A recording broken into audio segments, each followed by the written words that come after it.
I used to love my morning coffee until it stopped loving me back. The bloating, the discomfort, it just wasn't worth it anymore. Then I found Everyday Dose, coffee with benefits. It's real coffee blended with mushrooms, collagen, and nootropics.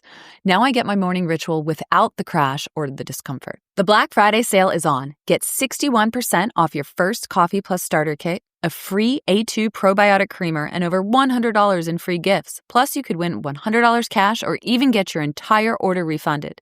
Head to everydayDose.com/podcast or use code podcast at checkout. If you're a podcast host, listen up, this one's for you. My name is Allie Jackson. I'm the host of Finding Mr. Height, a dating and relationship podcast that I've been doing for 4 years now, sharing my positive and practical approach to dating that's built on my own life experience. And I wanted to share another experience that I've had, my secret behind monetizing my show. It's called Red Circle, and I was just telling my colleague about how much I love their platform. With Red Circle, not only am I getting a seamless hosting experience, but I also love the support I receive in ad sales. It's not just typical ad sales either. It's targeted opportunities based on my show and my life. And the platform is super simple. You just set your preferences and Red Circle matches you with sponsors that align with your show. You can vet every opportunity and their platform gives you great analytics. More recently too, my Red Circle team has brought me opportunities outside of my podcast on social media to really augment the podcast partnerships, bring them full circle. I just can't recommend them enough. If you want to give it a try, go to redcircle.com to get your free trial. That's redcircle.com for a free trial.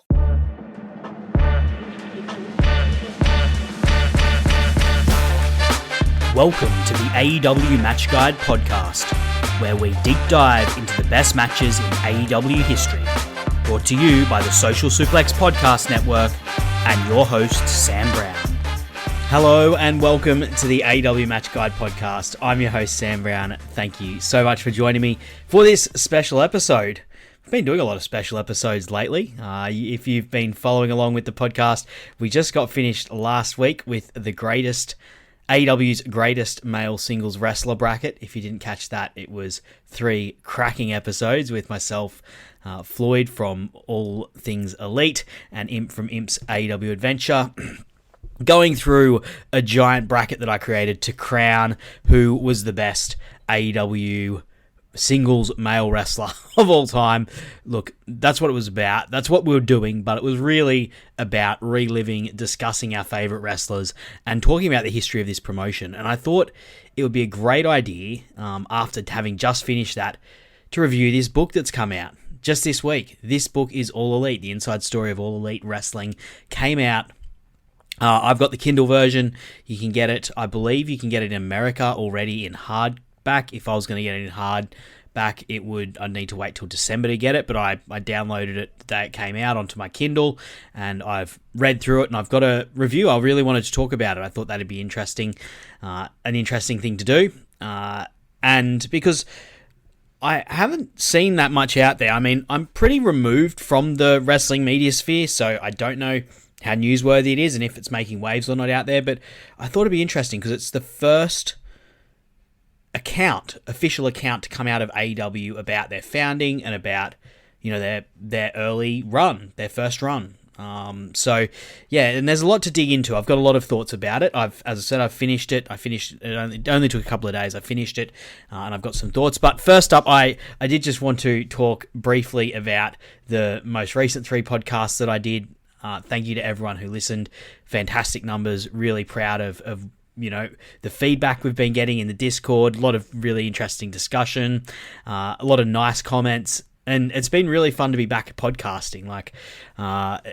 Shout outs to Imp and Floyd for rolling with me. It ended up being a much bigger project than I expected. The podcast went a lot longer than I expected, but we had a lot of fun, a lot of really fun discussions. I still think back to things, and looking back and reflecting on it, I still think the right man won. I think Jon Moxley is probably the one that should be held in that place, like kind of the ace of the promotion for the first so many years. Like others have sort of been up there and whatnot. A lot of discussion though in the Discord. I did put out a poll with who people thought should have taken it out, and there's a lot of support for Kenny Omega, and I think most people thought we got that semi-final where we had Hangman and Kenny Omega wrong. And look, on reflection afterwards as well, I kind of, and listening back to it as well, I think we didn't talk about historical importance enough. We focused a lot on in-ring, which wasn't a winning argument for Omega for me. But fun because he was against. I mean, if you want to hear the whole discussion, go back and listen to the thing. But I think the thing that, if Floyd had maybe had more to say about historical significance, it would have probably prompted some thoughts for me and Imp, and maybe Omega would have got through to the final rather than Hangman, and we would have had Moxley Omega in the final rather than Hangman Moxley. But look, I love the discussion. I thought it was a really fun bracket to go through. And it's not too late to jump back and listen to it. As I said, it's just in the AEW Match Guide feed or in the Social Suplex feed, and you can still jump on the Discord. There's still people talking about it, even just today. The young boy was from Keeping It Strong Style was in there telling me what he thought. He said he enjoyed it, but he had some thoughts about how it was conducted and how we did it. And yeah, that's fair enough. Like I take all that feedback on board, and yeah, it's just been fun to be sort of dipping my toe back into the wrestling media after having put a pause on this podcast for a while. I don't plan on releasing weekly podcasts at the moment. It's just worked out nicely this way. Before I do get into the book review, though, the main event, so to speak, I would be remiss not to mention the other shows on the Social Suplex Podcast Network. If you don't keep track of them, we've got a lot of great shows. One Nation Radio with Rich and James. I think this week they went into, they talk about everything. I basically find out half the stuff I know about the American media sphere and pop culture, and particularly sports, from those guys. I think they're talking about Outcast this week. I haven't listened to the episode yet. It was only when they did it live, probably about 8 hours ago maybe, and I haven't had a chance to catch it, but I saw on the thing, there was a thing about Outcast, shout outs to those guys, of course, Keeping It Strong Style, talking all things New Japan. Trish and Sarah currently on hiatus, but looking forward to when they get back into things. Their Discord is still pumping, as always. Tunnel Talk doing their thing, really digging deep into the characters, into the stories, and always a fun listen. Of course, my boys Imp and Floyd, all things elite, Imp's AEW Adventure, and Wrestle Art with Chris Things as well, my Aussie compatriot. He's been posting very frequently lately as well. So, yeah, make sure you jump on and support all those shows. If you do really enjoy what you get out of the network, we'd really appreciate if you could support us. You can support us through Red Circle. There's a donate button in the link. You can do a regular donation, or you can do a once-off donation, and you can choose which show you donate it to, or you can just donate it to the network. We split that up if you do it to the network. And yeah, we love all of our regular contributors and all of our donors. Really appreciate everything that comes in. We don't take it for granted. And, if you want to be part of the community, if you want to have somewhere to chat wrestling, come into the Discord. There's just so much always going on in the Discord. There's, of course, all of the different wrestling chat you can get. You can talk to about each of the podcasts. Each of the podcasts has got a channel. And then we've got, just general life stuff, cooking, TV, the Ashes, the cricket, Australia versus England, that's coming up. I've created a cricket thread in there. So if you're from Australia, if you're from England, if you're, I've actually got a bunch of Indian listeners according to the analytics. You guys will be interested in the Ashes, surely. Come and chat with me about it in there. Tell me what you think. Pat Cummins is out for the first test. Probably going to miss the second test as well. Bazball, how will it work in Australia? Australians hate Bazball so much. It's going to be a red hot series. It's going to be fun. There's going to be a lot of chat. I'm hoping some English voices get in there and it's not just dominated by me. But yeah, look, as I said, the Discord, the Social Suplex Discord, link in the description. Great place to chat wrestling. Particularly, as I often say, particularly if you're sick and tired of the open social media platforms, your X's, your Blue Skies. Look, the more I see from them, and I see very little from them these days, but it just seems like it's trash. And when I was on there, I'd often be looking at it just thinking, I'm wasting my time here. Like most of the people on there are bots. A lot of people don't care. Like the algorithms, the people that own them are scumbags. Like, I don't know. I just could not I got over supporting those platforms. So Discord it is for me. And if you feel similarly, maybe not as passionately, but just, you want to connect, you want to chat, you want to get to know people, because you do get to know people if they're popping up in the Discord regularly enough. It's a great place to go. Great place to go. Social Suplex Discord. Anyway, let's get into it. As I said, I'm running red hot. I wanted to review this book. I've been frantically reading it. Honestly, it wasn't a super long book in the end. I think it was only 244 pages on my mobile Kindle, which is not very big. So there's not a lot of words in it, but this book is all elite, is what it's called. It's by Keith Elliott. He's actually an impressive author. Keith Elliott Greenberg. He's an impressive author. He wrote a book about the indie wrestling boom called Too Sweet, Inside the Indie Revolution. I haven't checked that out. I'm actually keen to. Now I've read this book. He's not a bad writer. I'll talk about this book in itself. I've got some thoughts on it, but he is a good writer. Like, this guy is a good, solid writer. And I've got a degree in communication, so I actually know what I'm talking about here, guys. I really know what I'm talking about. I really know. No, but I've read sports books, read lots of non-fiction books. This guy is a good writer. He has a good way of turning a narrative, and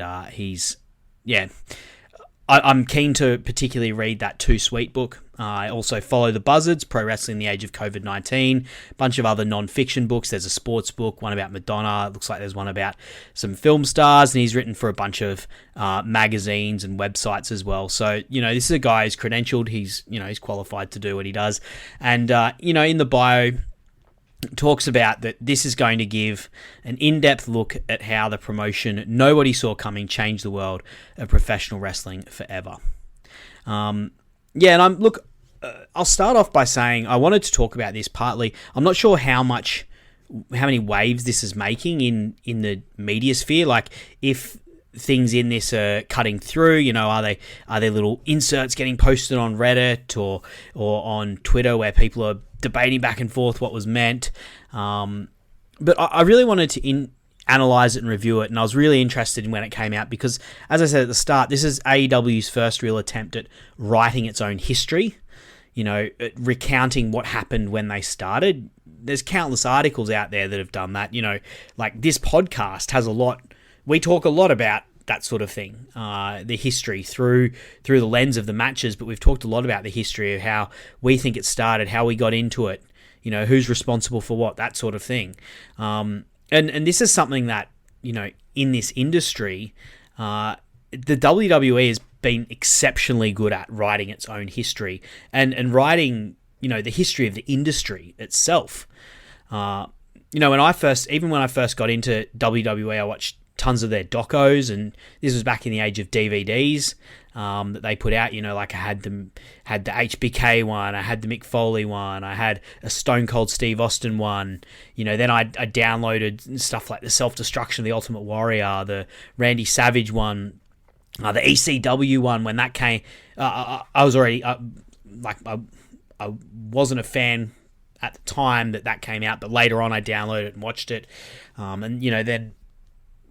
and I really enjoyed those. The rise and fall of WCW as well. That was another huge one, talking about their biggest competitor. And as I said, like, telling their own history is something that WWE became very good at, and they invested a lot in. And as I became more aware of what was going on, as I was watching these things and understanding and reading more about wrestling, getting to know more about what happened, you could see how the WWE not only told their own history, but like really influenced the history of pro wrestling itself. Like, there's a generation of fans who are raised on WWE history that they don't know the real history of wrestling. You only have to look at what happened when Vince McMahon resigned in disgrace to see, people saying, oh, he took it from smoky halls, or, people who don't understand that, like, wrestling happened in stadiums before WWE put them in, before WrestleMania happened. Wrestling was huge. Arguably, wrestling was bigger before the WWE monopolized everything. Now, there's never been a bigger company than the WWE, but wrestling was arguably bigger. There were more people employed by it, in a gainful way. There was probably more fans out there. There's certainly more diverse group of fans. In the past, than what there is now, but you don't know that because, and most wrestling fans, if you're listening to this podcast, you probably know that, but most wrestling fans, a lot of them, they don't know that. They think that WWE is the be-all and end-all. And that is largely because of how the WWE have told their own history. And so I was really interested in what this would look like when AEW had that. Like, what would they do? Would they go down the road of totally whitewashing, totally glazing themselves? Like, whose story would get told? Who would get the credit for things? Because, you look at and I can't not compare this to the WWE, right? Because they've just done so much of this. Like, you look at who gets the credit in the WWE story.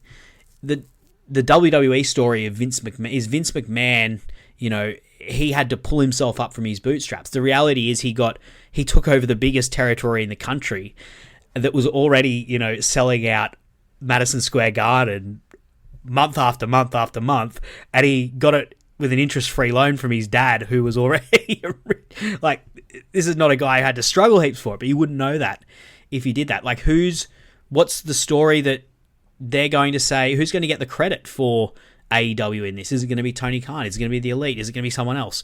How would they treat the controversies? Because, that's another thing the WWE's done. Like, they have acknowledged and even indulged in the controversy somewhat. Like, how many times have we heard, seen documentaries about the Montreal Screwjob, or, about the controversy of the Attitude Era, and they've done hit pieces, the stuff with the Ultimate Warrior, and arguably the stuff with Randy Savage when he was away. Like, they've been vicious in the way they've attacked some people who they've seen as having betrayed them, or Vince has seen as having betrayed the company, when they've gone and written the history about it. And AEW is a history is a company that's certainly not without its controversies. Like, how would they handle that when it came time for AEW to retell its own history?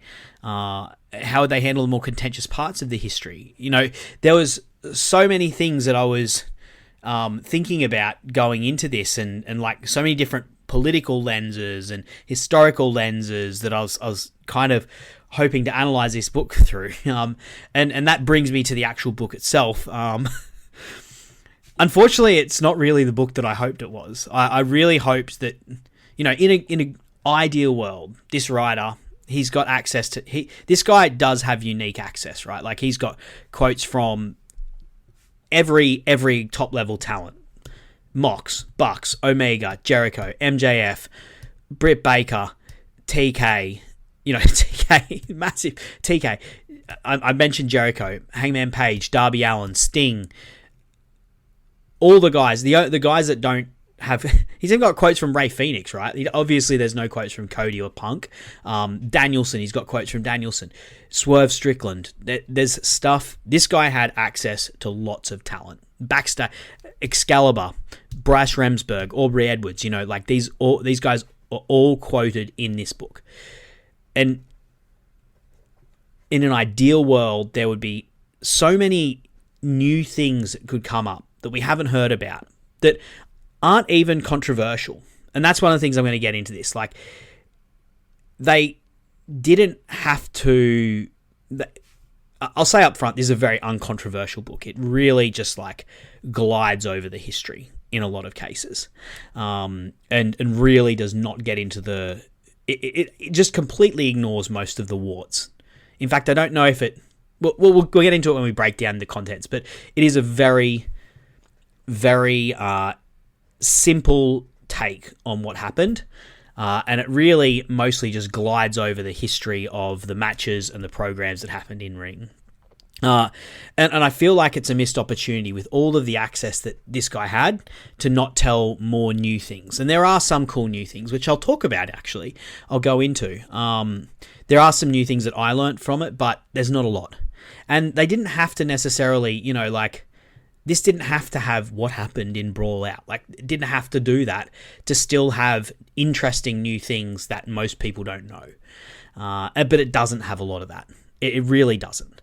And for me, that's unfortunate because ultimately this is just a coffee table book. It's got beautiful pictures. The pictures look beautiful from what I can see. As I said, I read it on my Kindle, so it's not as, that's not ideal for on my mobile phone. It's not ideal for looking at these beautiful pictures. Having this, I'm sure, in like an A4 hardback, these pictures are really going to pop, and they're really the stars of this, I think. I think there's a lot of missed opportunity in this book, and we'll go into it. I'm going to sort of go through my thoughts as we went through the book. So it's broken up into 5 chapters. There's 5 chapters and a foreword. The foreword's by Tony Schiavone. It's very short, and this whole book is really for short. As I said, it was about 240 pages on my Kindle Mobile. Like it's not. I read it in 2 days pretty much, and I still worked full time in those days. Like it probably took me about 5 hours in total to read. It was not a long book. So chapter 1, fantasy booking into action. That's sort of the story of the creation of AEW. Chapter 2 is called Double or Nothing. That's like post the announcement of AEW and up towards the end of 2019. Chapter 3, Stadium Stampede. That's like 2020 and the COVID era.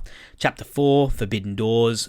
That's post-COVID, the people who came into the company through sort of reframes the idea of what Forbidden Door is. They do talk a bit about New Japan, but sort of like frames Forbidden Door as like all this influx of people that came in 2021. And yes, they do talk about CM Punk.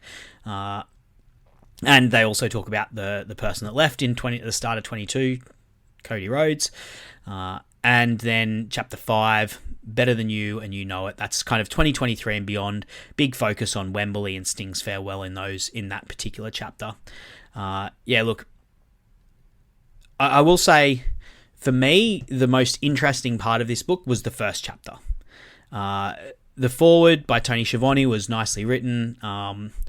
He just really sort of praises Tony Khan, and it's very quick early in this book. I said one of the things I was interesting to review this book through was through a political lens, because I feel like one of the things that is interesting out there is who is credited and who historically is going to be given credit for the creation of AEW. Because even though AEW is the most overanalyzed and I feel like hated on promotion out there, WWE fans might feel like people hate on WWE more. I feel like there's a lot of negativity towards AEW, particularly, when it comes to the media sphere and former wrestlers, and, it's kind of fashionable and trendy to beat up on AEW, and there's all sorts of reasons for that, but it is a super important thing in this industry. The creation of AEW is in many ways like the biggest story in wrestling, one of the biggest stories in wrestling in the last 25 years. It'd be in the top 3. There's like Vince McMahon's sex scandals, Chris Benoit, Eddie Guerrero, like the wrestler deaths of the 2010s, maybe. I'm trying not to be morbid. I don't want to rank these things. But the creation of AEW is super important. And who gets credit for that is an interesting thing that we're going to sort of get different versions of over the years. If you listen to anything that Cody Rhodes says, particularly in the WWE documentaries, you'll hear something along the lines of myself, the Bucks, Kenny, and sometimes he'll also mention Brandy and Dana. We created this movement, and it turned into a company. We sold out 10,000 seats at All In, and then that became a company. He won't even mention the name Tony Khan. You listen to Chris Jericho, and he'll talk about himself and Kenny Omega headlining the Wrestle Kingdom beforehand. Or you listen to this book, and Tony Khan really is he's the main character in this book, and I was expecting more of that, to be honest. It's clear in the first chapter. After the first chapter, though, it really sort of evaporates. But Tony Khan really is the main character of this book. It starts out with him growing up being a wrestling fan, doing E-Feds. Like the first name of the chapter is Fantasy Booking into Action, and it sort of takes Tony Khan from being that kid who's doing E-Feds and has fallen in love with wrestling through to him making it a reality. And it only really mentions, it does mention the landscape in terms of there being a want within the fan base for something that's an alternative to the WWE in the 2010s. But it talks about Tony Khan's view of that before it talks about, say, All In. The first serious, the part of this that pegs the serious beginnings of the project that became AEW was a conversation between Tony Khan and Kevin O'Reilly from Warner in April 2018. And then after that, it mentions All In. And yeah, to me, I don't know. To me, it's sort of, I don't know.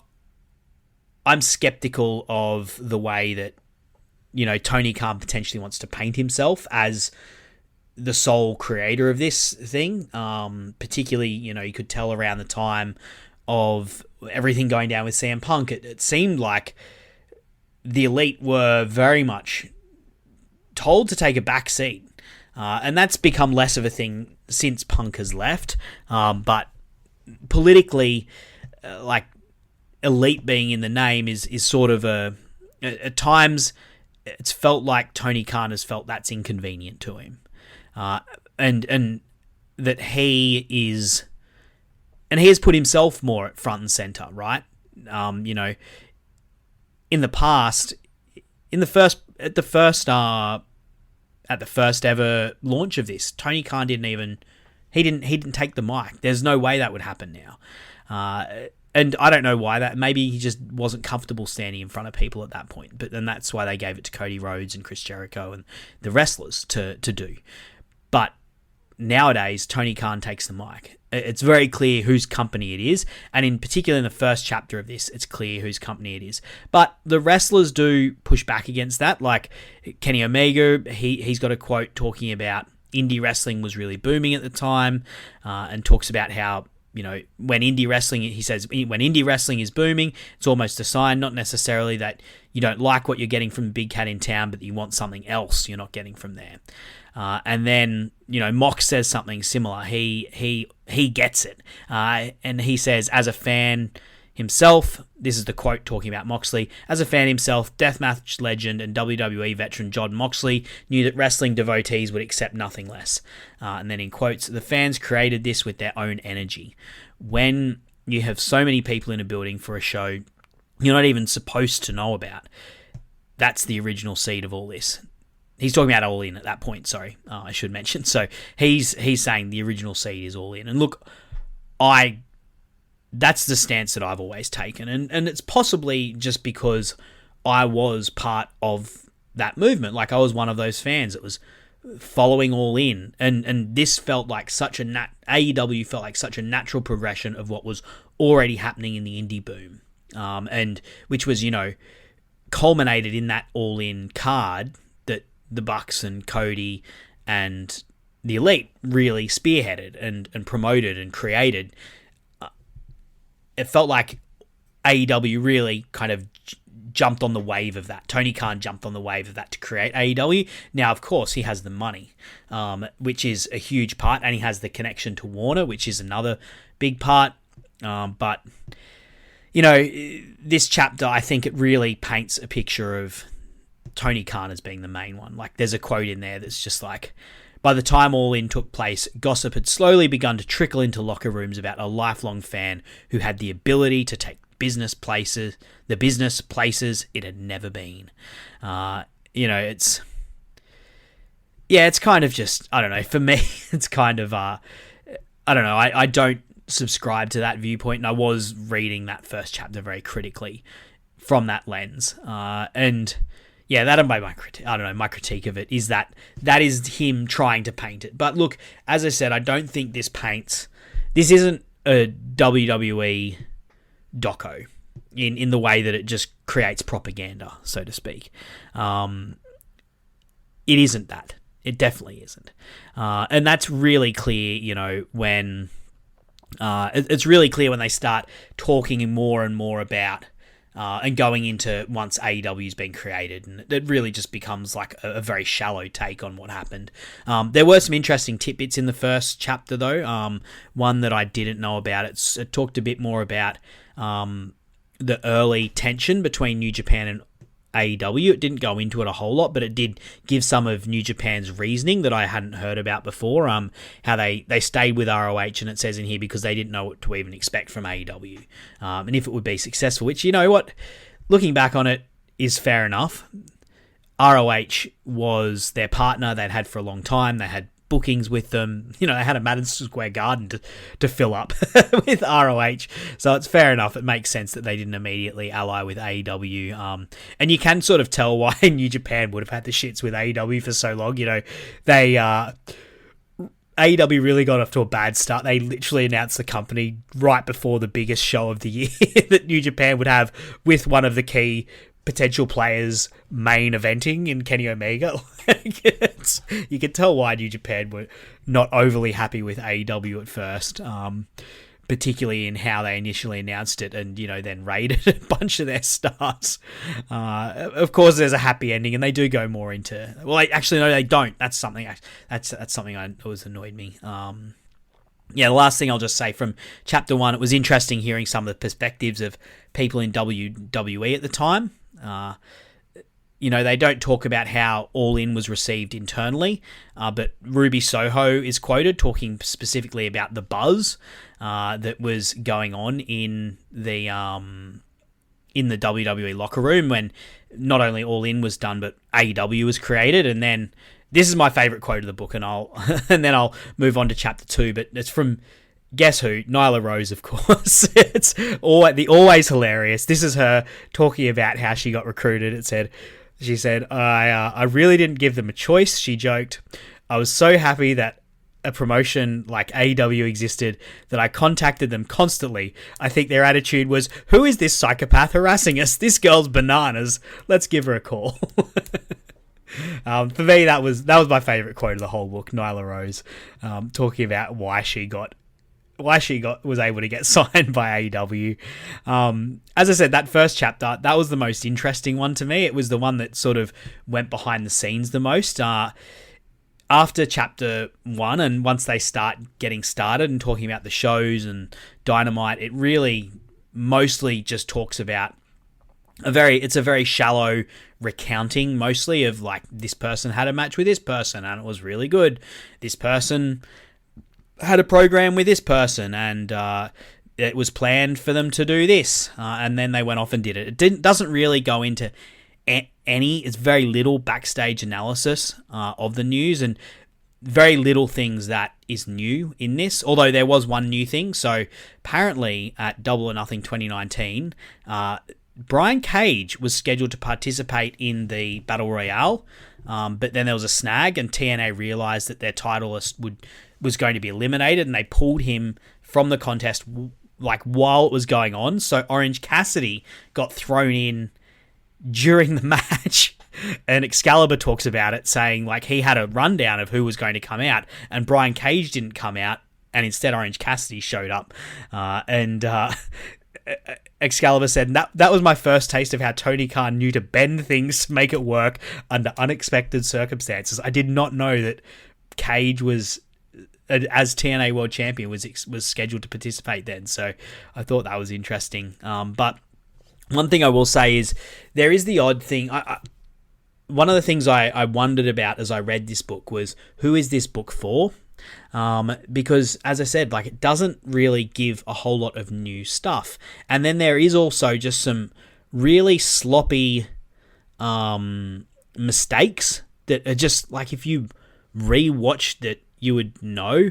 So, for example, just an example, and like, this is going to seem really finicky, but if you can't get like just basic things correct, what does that tell me about the amount of effort that is going into some of this, and the thought that's going into some of this? So, for example, it talks about when Moxley debuts, and it says Jericho rolled out of the ring and Moxley attacked Omega.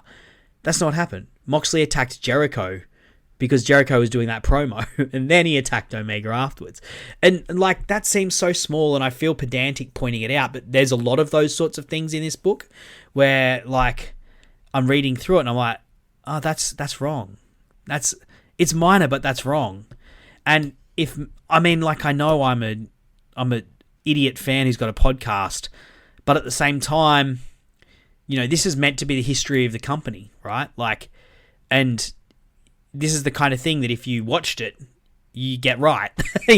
And or even if you have like who remembers what happened going on, read it. You remember what's right. Anyway, look, it seems small, but it happened a number of times throughout. And as I said, like it's very surface level. 29 chapter 2 is really just kind of very quickly goes through 2019. It goes into like none of the details about how Dynamite was created, which I thought would have been really interesting. Like how they chose who was going to be the early champions, why they chose those people. That could have been like a really interesting thing to go into, but it's not controversial. It's like it's just kind of laying out the case for them, or like another one that I thought would have been really interesting to go into, because it's something that Tony Khan has talked about is at the end of 2019. They had this struggle, particularly through December. Full Gear was great, but between Full Gear and the end of the year, there was like issues with the TV. It was up and down. Their ratings were dropping because of it, and it all sort of culminated at the end of 2019. And they had a week off. And Tony Khan then apparently, and we know this because he's talked about it, right? Like this is not something that's brand new, so it wouldn't be controversial to put it out there, but. He did like a booking reset, and man, you could have this book could have really dug into that and been like, at the end of 2019, Tony Khan, this could have made Tony Khan look great. Like you could have, if this is Tony Khan trying to glow himself up and talk about how great he is, this could have been a great chance to do it, right? Like could have made him look really in charge and like a great leader. But it doesn't even go into that. I would have found that so interesting if if like it had Tony Khan potentially talking about why he did that, what he saw, what he thought, and how he thought he could do it better, and what was the process that he then went about. Did he call a locker room meeting and tell everyone what was going to change, and then you could have the Bucks and Kenny, because they've both been interviewed for this. What did they think of that?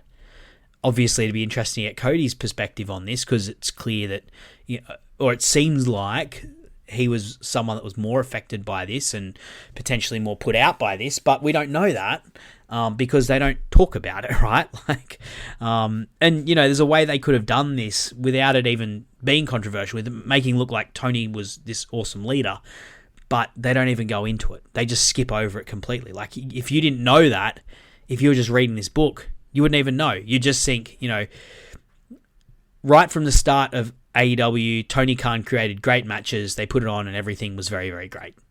That's sort of the vibe and the tone of this book. And even just like in terms of not having new stuff, they mention twice in it. They mention like, oh, this person's got a photo. So for example, Tony Khan still has the booking sheets from the COVID tapings. It says that he has them. Why isn't there a photo of them? How cool would that be to see? They spend a lot of time talking about how they, filmed 6 weeks of television in 26 hours, and Tony Khan has the booking sheets and still has them. And it's like, well, why wouldn't you take a photo of that and put it in this? This is a photo book, right? Like, if this is a coffee table book, what an awesome little thing to have a photo of. You could see, like, and it talks about how there's, bits crossed out, words inserted, people, and it looks at the changes. That would be I'd be so interested to see that. Later on, another example of this is, it talks about how Orange Cassidy still has a sketch that Chris Jericho made of the Mosa Mayhem pool. And, that's not everyone's favorite match, but I still think it'd be really cool to see Chris Jericho's sketch for this match that they had.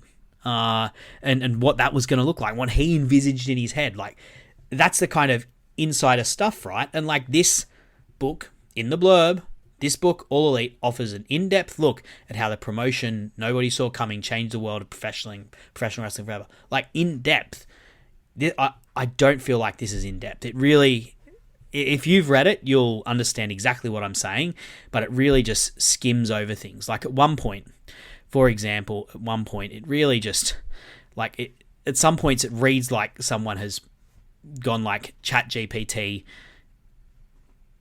how would Tony Khan say this? There's this one sentence I wrote where it says, I read, which says, this is moving into the fourth chapter, I should say, Forbidden Door, which is, as I said, it's talking about everyone coming in. There's this sentence I read, and it said, and Willow Nightingale had appeared on the last major Ring of Honor card under the previous ownership, wrestling the ROH Women's World Champion at the time, Roxy, at the 2021 edition of Final Battle. At Death Before Dishonor pay-per-view in July 21, 2023, she again challenged for the crown, gaining international acclaim when she refused to tap out and was caught in the new champion Athena's STF submission. And I was just like, this is like someone has trained ChatGPT to write a book in the voice of Tony Khan in some instances. Like, as I said, for the most part, this flows, but sometimes it's just so full of capitalized letters of this pay-per-view happened and this world champion faced this person in this city, and it's just, there's no analysis, it's just pure recount. As I said, chapter 4, Forbidden Door, is when they start talking about people coming in, and it talks about CM Punk coming in, why he's important, how he busted up with the previous employee a little bit, and why that was such an important why it was such an important signing at the time, and same with Danielson. It really talks up Bryan Danielson, and it sort of really glazes over Cody leaving. I mean, I don't know what I expected in this instance, but you could have asked Omega about it, asked the Bucks about it. This is someone that they sort of really created this movement with. What did you think when Cody left? And they could have said it in a really nice way. Like, it could have been them saying it was really sad that this person that meant a lot to us felt like he had to leave. But instead, it's just got a quote from Excalibur saying, luckily, we'd accumulated so many talented people on the roster by then that there's a lot of great wrestlers ready to step into the space left behind. In the end, it didn't matter who stayed and who left. And MGF said, we built this thing together, and we built it because wrestling needed it. Oh, sorry. MJF was the one that said it didn't matter who stayed and who left. We built this thing together, and we built it because wrestling needed it. I don't know what I expected more about Cody, but yeah, they didn't even ask the Bucks or Omega about it. They could have just had some interesting insight that they just don't have in this. Instead, it's just kind of recounting the stories, recounting the matches, saying how great the matches were. Even with New Japan, this chapter is titled Forbidden Door, and there's nothing about how that New Japan relationship came about. It just sort of says, oh, it came about. New Japan is a great international promotion, and AEW wanted to work with great international promotions, so the two great international promotions put on a great pay-per-view, which was a celebration of great international wrestling. And they could have had even just a page about, why was it, if both these organizations are so great, why wasn't there more? Why did it take so long for it to happen? How long did it take for them to do that? Who reached out to who first? How the link up was made? How long they worked on the card? Oh, Tony Khan and Gato worked on the card all night to try and get it right so that they could put on the best possible paper. I don't know, even that would have been cool. But instead it just sort of breezes over it. And, of course we get zero mention of Brawl Out. There's nothing. There's not even a single mention of it, I mentioned the WWE docos earlier, and, at least they had the decency to lie about things like how Montreal went down, or lie about Shaw losing his smile. This book just doesn't even mention it. It just is super surface level. Doesn't mention anyone suspended. It just mentions that somehow Moxley became champion again, and somehow, and then it doesn't even mention that the Elite was suspended. It just kind of says they won the Trios title at Full Gear. I don't know. I didn't expect them to, give the inside scoop, break the NDAs, blow up the wrestling media sphere, but there's potential in this this kind of book or this kind of work to do something new, And chapter 5, more of the same, really. It just sort of recounts how Wembley, it recounts Collision firstly. Once again, there's no details about why Collision was created, how it was created, what the networks wanted, why they chose Saturday night. There'd be a way, to not even look at it through a political lens. Looking at it like in the first chapter, for example, where it does sort of go into a little bit more depth, but they didn't. It just sort of, Collision is there. Same with Rampage. We needed to create Rampage because we needed to put on more. We were putting on lots of great wrestling, and we needed to put on more great wrestling, so we created another great show to put on more great wrestling. Then they sort of finish up by talking about Wembley, talking about Sting's farewell, and then talking about Wembley. There's some really nice quotes in here, particularly in this 5th chapter. You get like a really nice picture painted of Darby Allin, Sting, and the Bucks sort of praying before Sting's retirement match. That's a really beautiful picture they paint there, and I really like something Remsburg says. It sort of sums up what the theme of this book is, and it's something that I'll echo. I feel like I'm critical of this book, and almost critical of Tony Khan a little bit in it, but there's this quote at the end that Bryce Remsburg says, which I think sums up my feelings on Tony Khan. Like, love him or hate him. Remsburg didn't say that. Remsburg just said, Tony Khan could have done anything with his money, but he chose to start a pro wrestling promotion because he's a fan, like all the people out there. It changed my life, and it changed fans' lives too.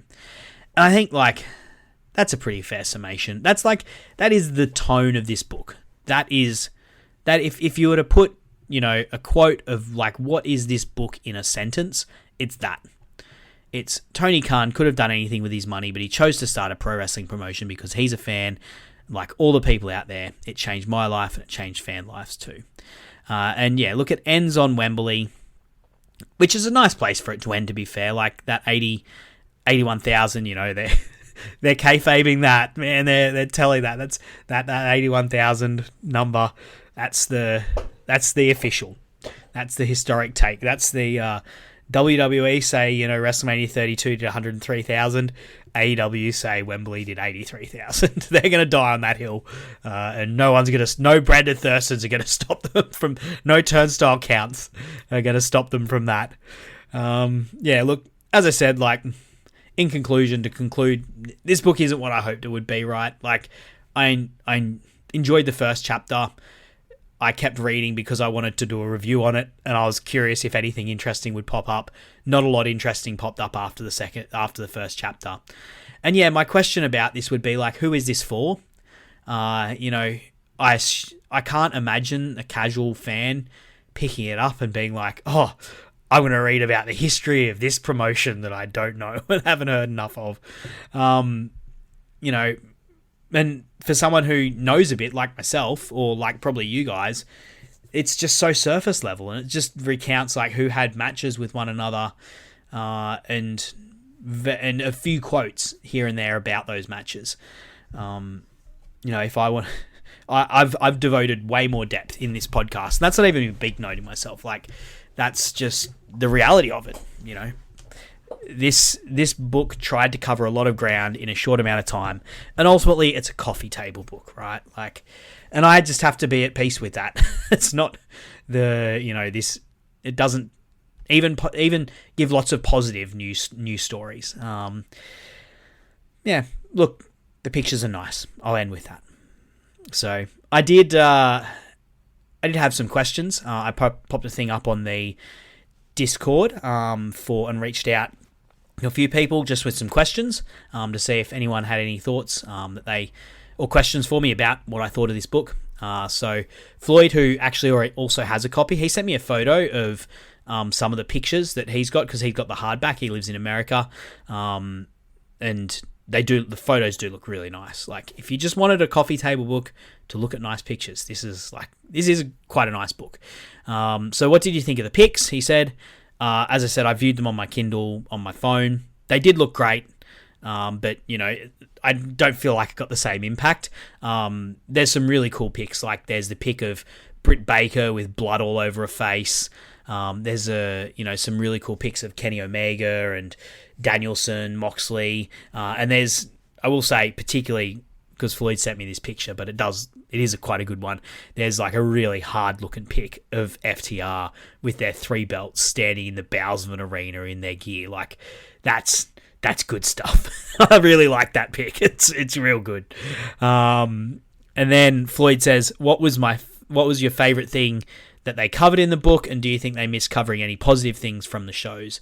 As I said, I really liked the first chapter was the most interesting because it was the most like sort of analysis of just what was going on backstage and in the fan base, rather than just recounting who had matches with whom and who had storylines with whom.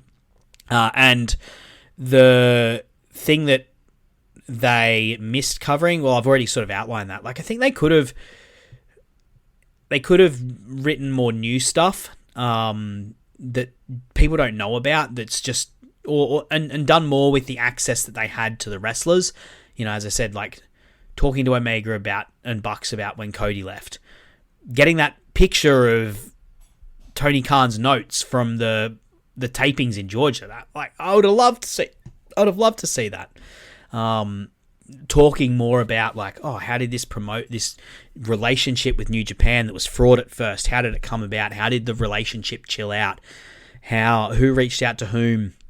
There's so much, like, I don't know, for me, that stuff is really interesting, and I'd love to know more about it, but it just wasn't in it, and it could have been, and it wouldn't have looked bad. Like, it doesn't, it's, as I said, like, I didn't come into this expecting them to talk in depth about things like Brawl Out, things that do paint the company in a bad light, but I expected more positive stuff from backstage that paints the company in a good light. How this relationship forms is like, well, how did you guys break bread? That's a good thing. how did, or as I said as well, like that, the 2019 reset, like, how did that come about? What did people think of it? Because it's something Tony's acknowledged before. Like, he talked about it. So yeah, I thought it was strange how they did it. So I've got some other ones. Oh, quiet phone. I got some other ones on the Discord. Floyd sent those through in a message. So Edgehead wrote on the Discord, I really think Chapter 5 sounded like an episode of Dynamite with no overrun. They wanted to get so much in the end that they were running out of space. It reads very scattergun. The bit about the Knight family was odd. What says you?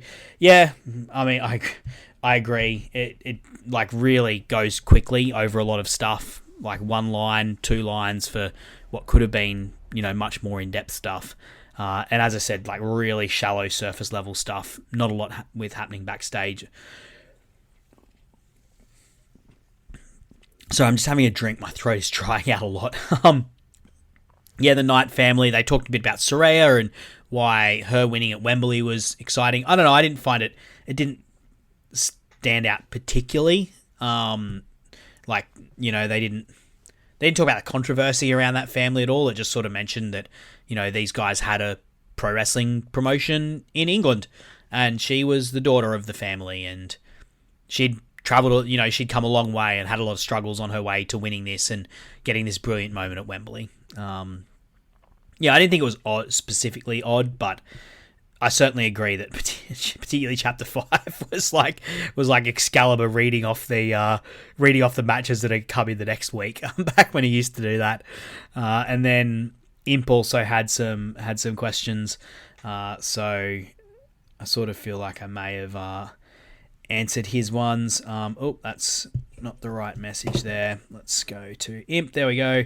I'm legit mostly blind in what this book covers, so just talking about it would answer most of my questions. Thanks. But I'm legit interested in how they frame restoring the feeling without addressing the controversies that got them there. They don't mention restoring the feeling once. That's the way they deal with it. They just don't mention it. Same with Brawl Out. They just don't mention it. Same with, Brawl In. They don't mention CM Punk again and why he left. They don't even mention that he left, in fact.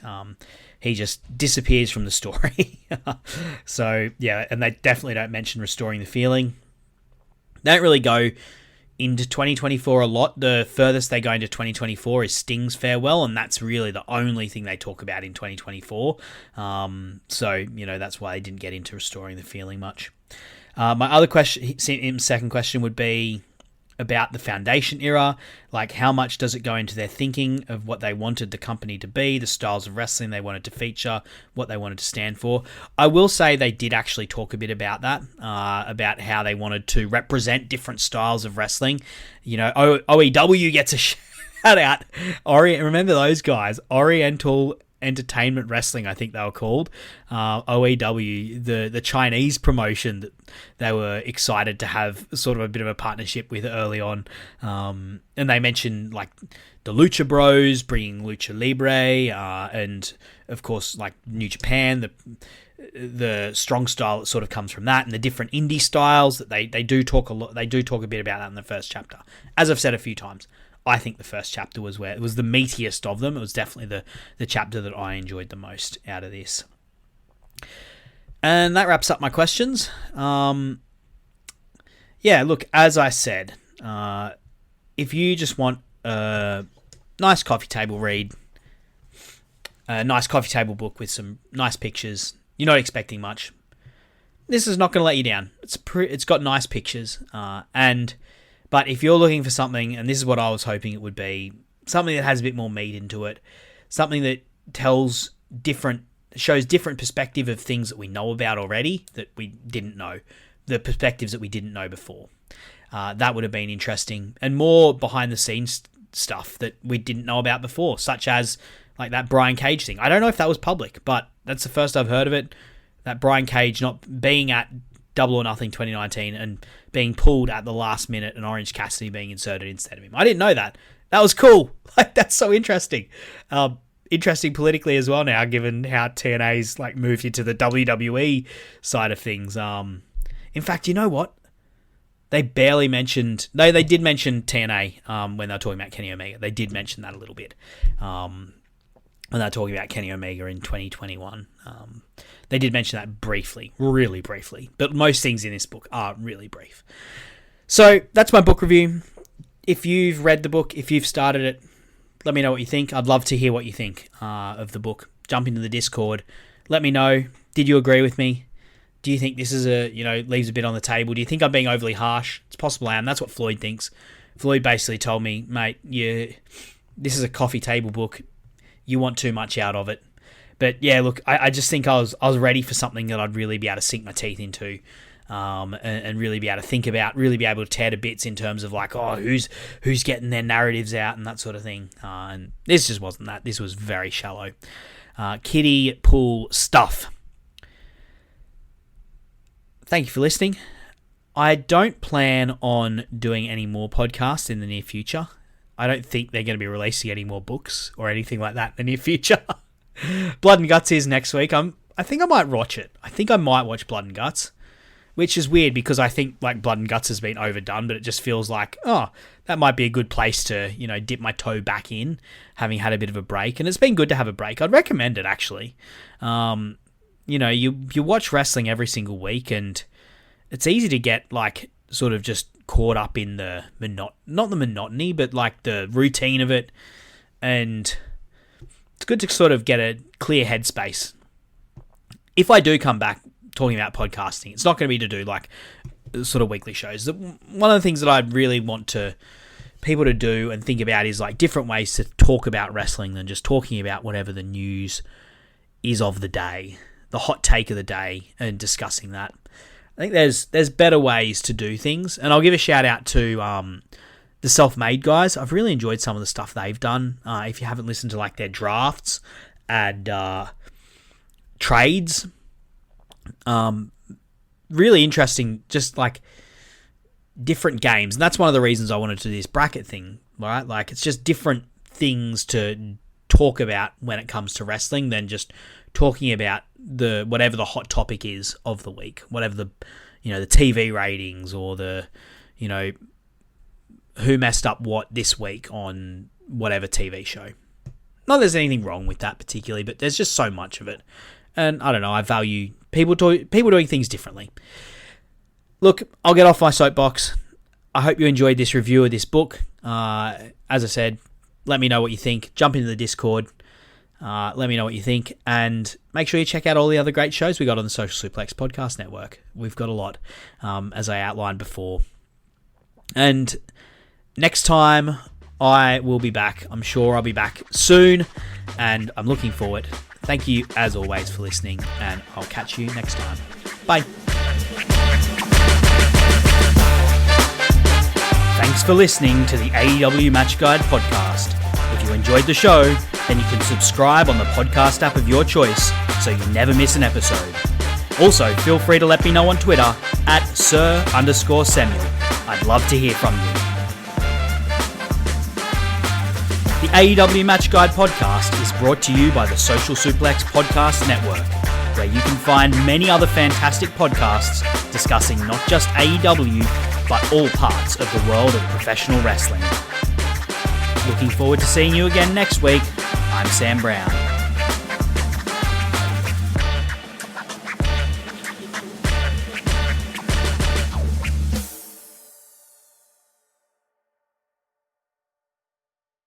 If you're a podcast host, listen up, this one's for you. My name is Allie Jackson. I'm the host of Finding Mr. Height, a dating and relationship podcast that I've been doing for 4 years now, sharing my positive and practical approach to dating that's built on my own life experience. And I wanted to share another experience that I've had, my secret behind monetizing my show. It's called Red Circle, and I was just telling my colleague about how much I love their platform. With Red Circle, not only am I getting a seamless hosting experience, but I also love the support I receive in ad sales. It's not just typical ad sales either. It's targeted opportunities based on my show and my life. And the platform is super simple. You just set your preferences and Red Circle matches you with sponsors that align with your show. You can vet every opportunity and their platform gives you great analytics. More recently too, my Red Circle team has brought me opportunities outside of my podcast on social media to really augment the podcast partnerships, bring them full circle. I just can't recommend them enough. If you want to give it a try, go to redcircle.com to get your free trial. That's redcircle.com for a free trial.